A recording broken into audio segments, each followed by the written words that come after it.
자, 볼게요. 오늘은 대륙분포의 변화입니다.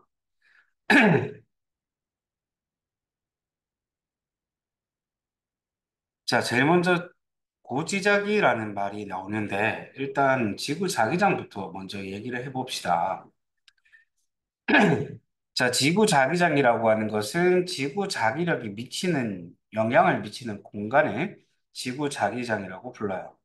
그래서 나침반의 자침은 자기력선을 따라서 움직이는데 북반구에서는 자침 N극을 가르치고 남반구에서는 S극을 가르쳐요. 무슨 말이냐면 지구에 이렇게 있으면 우리 나침반을 놔두게 되면 N극이 북쪽, S극이 남쪽을 가르친다는 말이에요.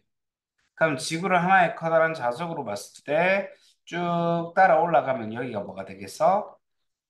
S극이 되겠지. 오케이? 쭉 따라 내려가면 뭐가 되겠어요? N극이 되겠죠. 그러니까 자석이 이렇게 배치가 되는 거겠죠.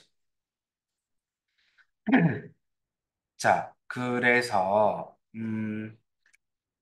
이게 지구가 자기장이 이렇게 생기게 되는데 우리 지리상의 북극을 보게 되면은 여기가 지리상의 북극이야. 지리상의 남극이 되겠죠. 그럼 이 지금 얘가 가르치고 있는 건 자기 북극, 자기 남극이라고 해요. 줄여서 자북, 자남, 혹은 얘를 진북, 진남 이렇게 불러주기도 합니다. 오케이? 음. 자기장은 항상 N극에서 나와서 S극으로 들어가는 형태로 보인단 말이지. 밑에 거 보면서 얘기를 해볼게요. 복각과 평각이라는 표현이 나올 수 있는데 한 개씩 얘기를 해봅시다. 복각이라고 하는 것은 우리가 나침반을 이렇게 배치한다고 생각을 했을 때요. 수평면과 나침반 자침, N극이 이루고 있는 각도다 이렇게 보면 돼요. 그럼 이제 볼게요. 우리 적도 부근에서 보게 되면은 자기장의 적도에서 보게 되면은 N극이 위쪽, S극이 아래쪽으로 배치가 되면서 이런 형태가 되겠죠. 우리 지금 둥글지만은 우리 뒷표면을 생각하면 이렇게 평평할 거 아니에요. 그치? 딛고 있는 땅을 생각하면. 그럼 딛고 있는 땅이랑 이 자기장이 지금 어때요? 자침이 어때요? 나란하죠? 그러니까 자기 적도에서는 이렇게 나란하다 이 말이에요. 오케이? 근데 자기 북극에서는 어떻게 될까요? 여기 지표면 땅이 있으면은 N극이 아래쪽으로 이렇게 꽂혀요. 몇 도를 이루고 있어요? 몇 도? 90도를 이루죠. 0도에서 얘는 이루고 있는 각도가 없어요. 그래 0도에서 90도 이렇게 간다고. 근데 얘도 어떻게 보면은 땅이 이렇게 있으면은 어떻게 돼요? 90도죠. 그죠? 그럼 얘도 90도고 얘도 90도인데 차이를 어떻게 둘 거냐면은 자기 남극에서는 마이너스 90도라고 표현해 주고요. 자기 북극에서는 플러스 90도다 이렇게 나타내죠. 근데 크기를 얘기할 때는 절대값 씌워서 얘기를 하는 거라서 자기 북극과 자기 남극의 복각은 지표면과 이제 자침이 이루고 있는 각도는 같다라고 얘기할 수 있어요.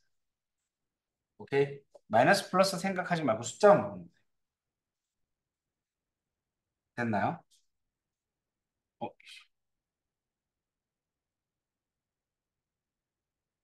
그래서 복각이라고 하는 것은 아까 얘기했다시피 수평면이랑 나침반 자침이 이루고 있는 각도를 복각이라고 불러주고 자북에서는 플러스 90, 자기 적도에서는 복각이 0도, 자기 남극에서는 마이너스 90도를 이루고 있습니다.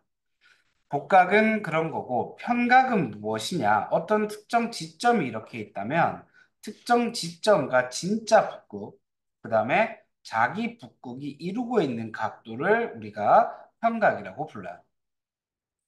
지리상의 북극과 자기장의 북극이 이루고 있는 특정 지점과 이루고 있는 각도를 우리가 편각이라고 불러줍니다. 이해될까요? 음. 다음.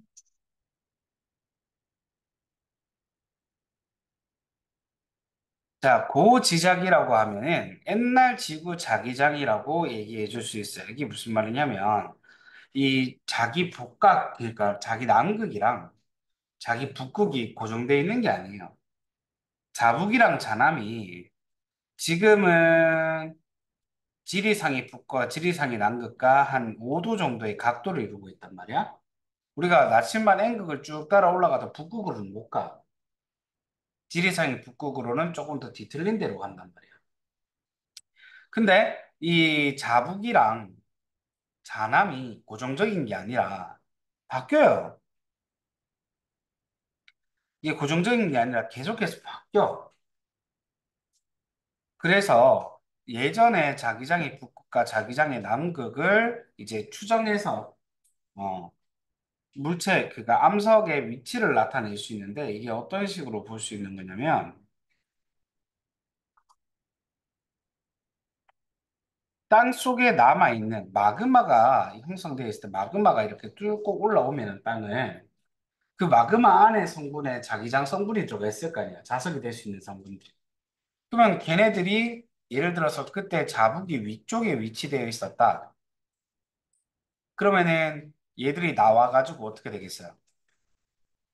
나침반으로 따지면 N극이 위쪽으로 볼 거 아니에요. 화살표로 나타나게 위쪽으로 이렇게 화살표가 배열이 될 거라고 그죠? 이 상태로 굳어. 그리고 또 땅이 계속 마그마가 올라와서 만들어졌단 말이야. 원래 만들어졌는 것을 가운데를 기준으로 해서 이쪽으로 이동하고 새로운 땅이 만들어져서 이쪽으로 이렇게 또 만들어졌어요.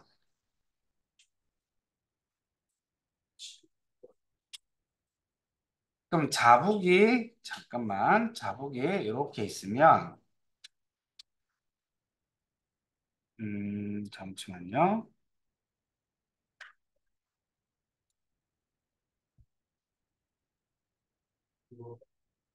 응? 얼마나 걸려? 갔다 와.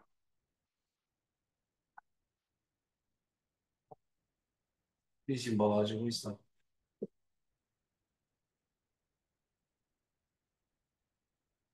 학교에 놔뒀는 거네. 또 놔뒀나? 뭐 할 거야? 시험 기간에 안 쓰면 버릴 거야?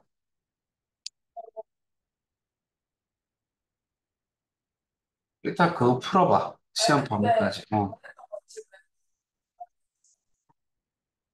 답지를 안 줬는데 책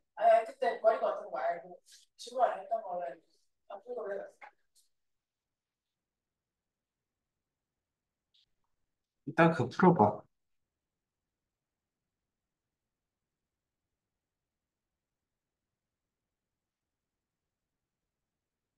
자, 계속해서 봅시다. 그래서 고지작이라고 하면 지구 옛날의 자기장이죠. 그러면 지금 자북이 아래쪽으로 이동하게 된다면은 또 N극이 아래쪽으로 이렇게 배치가 되겠죠. 그래서 이제 옆쪽으로 쭉 이동하는데 여기 남아있는 자기장의 흔적을 따라서 즉 잔류자기를 따라서 옛날의 위도를 추정해 줄 수 있어요. 거의 자북이랑 지리상이 북극이 일치한다 이렇게 생각하고 살펴보게 되면은 지금 얘가 이루고 있는 각도가 뭐 복각의 각도가 몇 도다를 통해서 옛날에 지리상의 북극과 자기장의 북극이 일치한다는 가정을 했을 때 옛날에 생성 당시의 위도를 추정해 줄 수 있습니다. 그 암석의 나이, 복각, 고지자기의 방향을 가지고 땅이 움직였다라는 것도 우리가 확인해 줄 수 있게 되는데 자, 지리상이, 아니, 자기장이 북극은 몇 개야? 자북은 몇 개야? 지금 지구본 그리고 자북 몇 개로 됐어? 한 개잖아. 근데 지금 자북이 갈라져서 이렇게 과거로 가니까 두 개가 된다. 이런, 이 말이는 거냐? 그럼 자기장이 북극이 실제로 갈라질 수 있어요? 없어요? 없어요. 없어요. 그게 무슨 말이냐면 얘네들은 땅이 갈라져 있었다. 이 말이에요. 땅이 갈라져 있었다. 원래 실제로는 이렇게 돼야 돼. 그러니까 요거를 따라가지고 흔적을 따라가지고 합쳐보니까 옛날에 그 땅이 한 개로 붙어 있었다라는 걸 확인해 줄 수 있다. 이 말이에요. 판기하를 이제 확인해 줄 수 있다. 실제로 자기장이 북극이 두 개가 있었던 것이 아니라 대륙이 한 개로 모이게 되는 땅이 있었는데 이게 지금 떨어져서 이렇게 되어 있는 거지. 어, 대륙이 이동해서 이렇게 두 개로 이동했는 것처럼 보이는 거지. 실제로는 한 개로 붙어 있었다. 이렇게 되는 거죠. 자, 그 다음에 좀 잘 나오는 예시로 인도 대륙의 이동을 한번 보도록 합시다. 자, 인도 대륙을 보니까요. 이게 자기 적도인데요. 남반구에 있었던 게 북반구로 올라서 이렇게 있었어요. 실제 지구로 얘기를 하면은 우리가 세계 지도를 좀 대충 그려본다면 여기가 적도고 여기가 오스트레일리아 호주예요. 인도가 이 근처에 있었거든. 근데 지금 얘가 올라와가지고 지금 여기 있단 말이야. 야, 아까 전에 자기 적도는 이제 지리산이 그 위치랑 똑같다 이렇게 얘기를 했죠. 자북이랑 자남이랑 진짜 북극이랑 진짜 남극이 똑같다고 가정을 하고 둔다고 그랬죠. 그럼 위도 0도면 0도면 아래쪽이 뭐예요? 마이너스 값을 가지고 위쪽이 플러스 값을 가지죠. 복합. 그럼 얘가 위로 올라오면 올라올수록 어떻게 될까요? 지금 봐봐. 마이너스 49였던 게 점점 마이너스 21 이렇게 됐다. 0이 되었다가 플러스 6, 플러스 30, 플러스 36 이렇게 되죠. 그럼 얘가 위로 이렇게 올라왔다는 거 우리가 알 수 있죠. 그럼 복각의 크기가 계속 커졌다. 맞는 말이에요? 틀린 말이에요? 틀렸어요. 선생님, 복각 크기 얘기할 때는 어떻게 해야 한다고 그랬어요? 앞에 마이너스 셈 까고 숫자만 본다고 그랬죠. 그러니까 복각의 크기는요, 줄어들었다가 다시 늘어납니다. 이해돼요? 심지어 이렇게 되면은 그 각도뿐만, 그러니까 대륙의 이동뿐만 아니라 이동 속도도 구해줄 수 있습니다. 그럼 국가는 절대값이 네, 절대값 씌우고 생각하면 되겠죠. 음. 속도도 구해줄 수 있어요, 속도도. 그 복각이 1도 사이의 거리를 110km로 정하고, 그러면은 1도 움직일 때 이제 속도를 구한 다음에 시간을 구해줄 수 있죠. 예, 그래서 땅이 이동하는, 시간을 구한 다음에 속도를 구해줄 수 있죠. 음.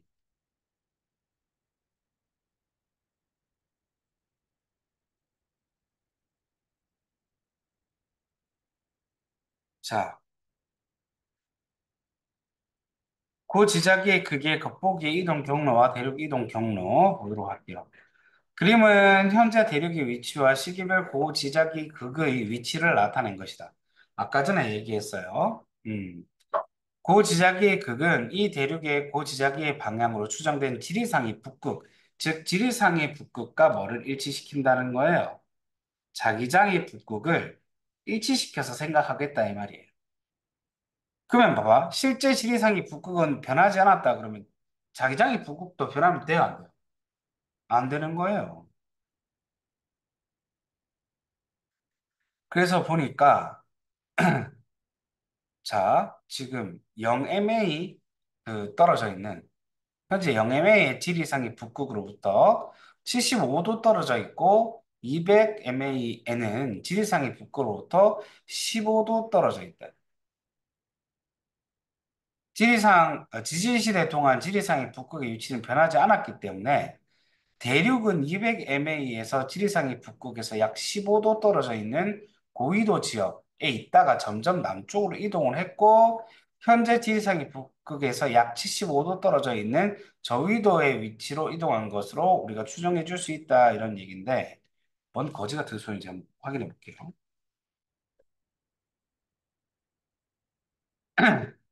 대륙이 이동했는 거지 지리상의 북극이 이동했는 거라고?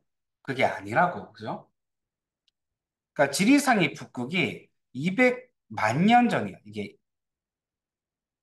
100만 년, 1000만 년, 뭐 2억 년, 2억 년 전에는 지리산이 북극이 여기 있었다가 지금 점점 점점 이렇게 움직였더니 말이 안 되는 거야. 그럼 실제로 누가 움직인 거예요? 누가 움직였다고? 지리산이 북극이랑 자기장이 북극이 움직인 게 아니라 대륙이 움직였는 거야. 북각이 아니 저 뭐 자북이 이렇게 움직였는 것이 아니라 땅이 반대 방향으로 이동했는 거라고. 이 봐봐. 그 말이즉슨 2억 년 전에는 대륙이 자기장 북극 근처에 있었고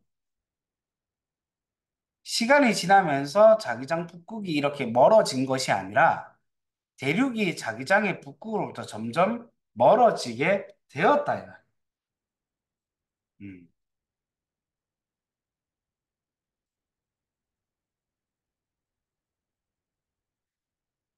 자, 그 다음에 판의 경계와 대륙의 이동 한번 보도록 하겠습니다.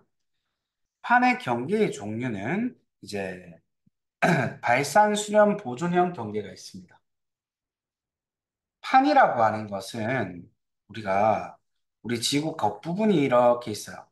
맨 겉부분을 뭐라고 해요? 지각이라고 해요. 그 안에를 멘틀, 그 안에 핵인데 겉부분에 있는 핵을 외핵, 맨 안쪽 부분은 내핵이라고 불러요. 오케이? 근데 우리는 어디 부분만 생각해 볼 거냐면 요 부분만 떼서 생각해 볼 거예요. 요 부분만 떼서. 그럼 이렇게 해볼게요. 육지가 이렇게 있고요. 그 다음에 바다가 이렇게 있을 건데 그 밑에 이런 식의 형태로 존재를 하고 있대요.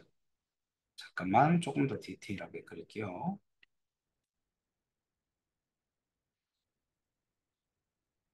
자, 이렇게 있대요. 이 부분을 떼서 가지고 왔는 거야. 바다가 여기 이렇게 있어요. 바다 밑에 있는 지각을 뭐라고 하게? 해양 지각이라고 해요. 우리, 어이씨, 우리가 딛고 있는 땅을 뭐라 그래? 무슨 지각? 대륙 지각이라고 해요. 지각 밑에 뭐가 있다 했어요?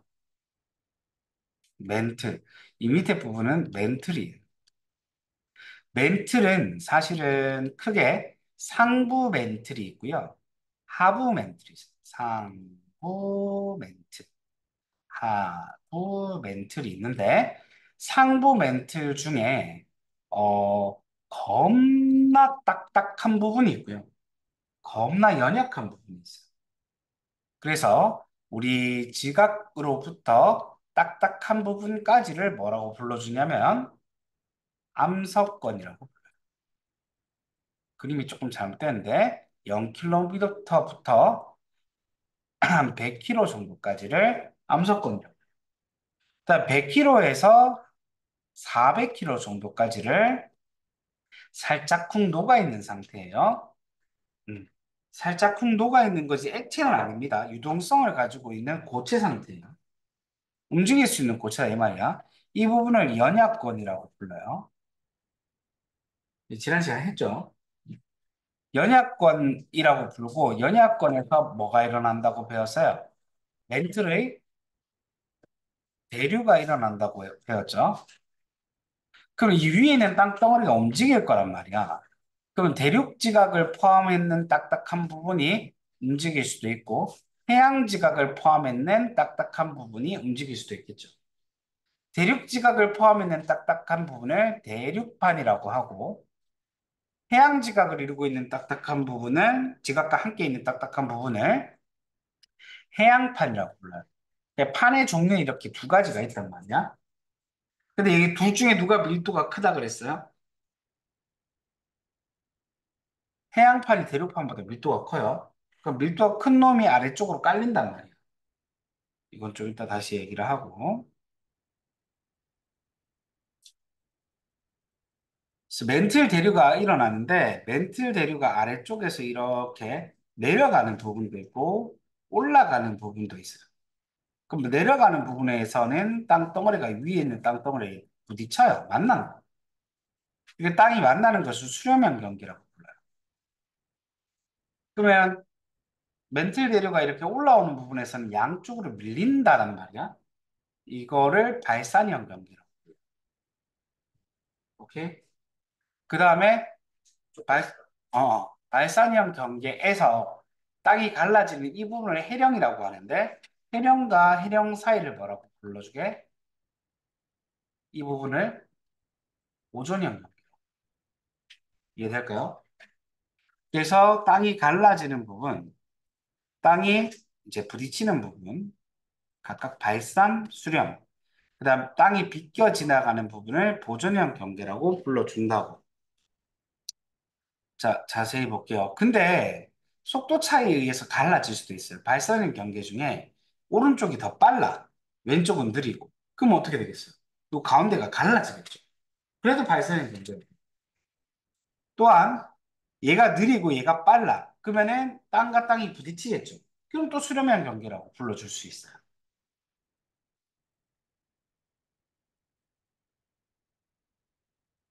다시 발산형 경계가 있는데 땅이 찢어지는 곳이다. 그래서 땅이 찢어지는데 갈라져서 움직이는데 바다 밑에 해양판이 갈라질 수도 있고 바다 위에 있는 대륙판이 갈라질 수도 있어요. 그래서 해양판이 이렇게 갈라지는 이 부분을 우리가 뭐라 불러? 해령이라고. 해령. 혹은 대륙판이 갈라지는 이 부분을 열곡대라는 표현만 써줘요. 열곡대. 그래서 발산형 경계에서는 멘틀 대류가 상승하고 해령과 열곡대가 발달한다. 그 양쪽으로 밀리는 힘이 작용하겠죠, 이렇게. 이걸 우리는 장력이라고 불러줍니다. 장력. 그럼 땅이 찢어지면서 마그마가 올라서 화산이 일어나고 지진이 일어날 수 있습니다. 땅이 갈라지는 이 부분을 해령이라고 불러주고 열곡대라고 불러주는데 대서양 가운데 있는 해령이 대서양 중앙해령, 태평양의 동쪽에 있는 부분을 동태평양 해령, 동아프리카 일국대 이렇게 있어요. 예시부터 다 기억해 줍시다. 다음 수렴형 경계는 섭입형 경계랑 충돌형 경계가 있어요. 섭입형 경계 같은 경우에는 대륙판과 해양판이 부딪히거나 해양판과 해양판이 부딪혀. 그럼 밀도가 큰 해양판이 밀도가 작은 해양판이나 대륙판 밑으로 들어가요. 푸시 들어간단 말이야. 그러면은 그 섭입되면서 섭입이 들어가는 거야. 사라져요. 이때 해구, 들어가는 입구를 해구라 그래, 여기. 깊은 골짜기가 이렇게 발달해. 그래서 한 6,000m까지 내려가. 6km 정도 이상 내려가. 그 다음에 이게 수렴형 경계, 입구, 해구고, 그 다음에 땅과 땅이 부딪히는 이 부분을 섭입대, 베니오프대라고도 불러요. 베니오프대. 밀도가 큰 놈이 섭입해서 사라진다. 그래서 해구가 발달하고, 자, 보세요. 해양판 밑으로 해양판이 서입되니까 뜨거워. 개 뜨겁단 말이야. 땅과 땅들끼리 부딪히면서 마찰 때문에. 그러면 이제 해양판이 녹아가지고 마그마가 형성돼서 이렇게 화산 폭발을 만들 수도 있어요. 화산 폭발을 만들어서 섬을 만들었어요. 이 화산섬을 호상열도라고 해요. 땅과 땅이 부딪히다 보니까 땅이 찌그러지겠죠, 이렇게. 대륙판이. 찌그러지면서 습곡산맥도 형성이 될 수 있고 화산활동, 지진이 일어날 수 있고 대표적인 예시가 일본 해구, 일본 열도, 코상 열도예요. 안데스 산맥 이런 산맥들이 있습니다. 그 다음 대륙판과 대륙판은 밀도가 작은 애들과 밀도가 작은 애들끼리 부딪힌단 말이야. 그럼 누구 하나 밑으로 내려가는 게 없이 둘 다 부딪혀서 위로 솟구쳐 올라와요. 얘랑 얘랑 부딪혀가지고 이렇게 위로 솟구쳐 올라온다고 찌그러지면서. 이걸 우리가 충돌형 경기라고 불러요. 해양판에 끼어져 있을 밀도가 큰 놈이 아래쪽으로 깔려있는 섭입형 경계가 되고 이렇게 대륙판들끼리 부딪혔을 때는 이렇게 솟구쳐 올라오는 습곡산맥이 만들어지는데 대표적인 산맥이 히말라야 산맥과 알프스 산맥이 대표적인 예시입니다. 기억해 줄 것은 여기에서는 화산 활동이 절대로 일어나지 않습니다. 그다음에 보존형 경계는 아까 전에 해령과 해령 사이라고 그랬죠. 해령과 해령 사이에서 땅이 찢어지는 이 부분. 여기서도 기억해 줄 게 화산 활동이 일어나지 않습니다. 대표적인 게 산 안드레아스 단층이 있습니다. 이거 다 외워주셔야 돼요. 음. 암기 테스트를 주말에 한번 확인을 할게요. 음, 아까 얘기했죠. 자, 과거와 미래의 대륙 분포의 변화. 자, 아까 전에 그 한 개의 대륙으로 붙어 있었던 땅을 뭐라고 부른다고 그랬지? 판게아라고. 판게아. 어. 근데 판게아 전에는 땅이 한 개로 붙어 있었던 게 없었을까? 있었어요. 있었어. 이게 판게아인데, 판게아 전에도 땅이 한 개로 붙어 있는 로디니아라는 게 있었어요. 12억 년 전. 판게아는 2억 7천만 년 전에 형성된 초대륙이고, 앞으로도 판게아가 만들어질까? 초대륙이 만들어질까? 만들어져요. 이름도 지어놨어. 판게아 온타미아라. 좀 이따 배울게요. 어쨌든 요거 판게아 내용이 중요하거든. 판게아를 기준 삼아서 이것도 다 외워주세요. 아래쪽이 gondwana, 위쪽이 로라시아, 아시아와 러시아가 있다. 그래서 로라시아. 그 다음에 요 사이의 바다를 테티스에, 겉부분의 바다를 판탈라사 이렇게 불러줄 수 있습니다. 예, 뭐 문제 나왔는데 모르면 안 되니까. 이거 나라 이름 아니야. 예전에 있었는 것 같은 걸 이름 붙여준 거예요.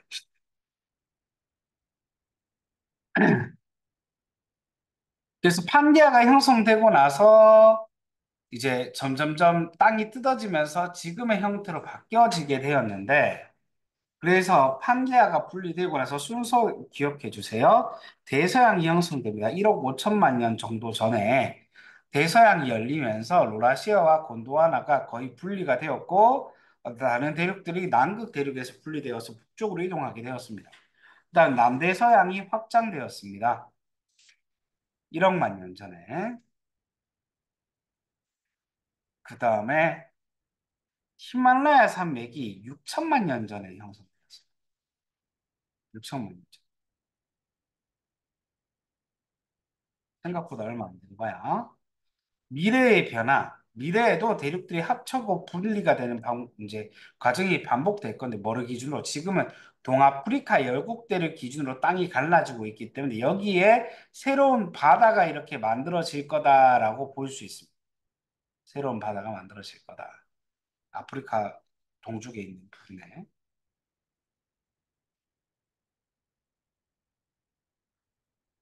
아까 뭐라고 했죠? 초대륙이 다시 만들어질 거라 그랬죠? 그 초대륙의 이름은 지어놨어요. 판게아 올타미아라고 지어놨습니다. 2억 5천만 년 후에 만들어질 거라고 추정을 하고 있습니다. 자, 문제를 풀어보시고 암기 테스트는 주말에 칠게요. 뭐, 아니, 그것까지는 괜찮아.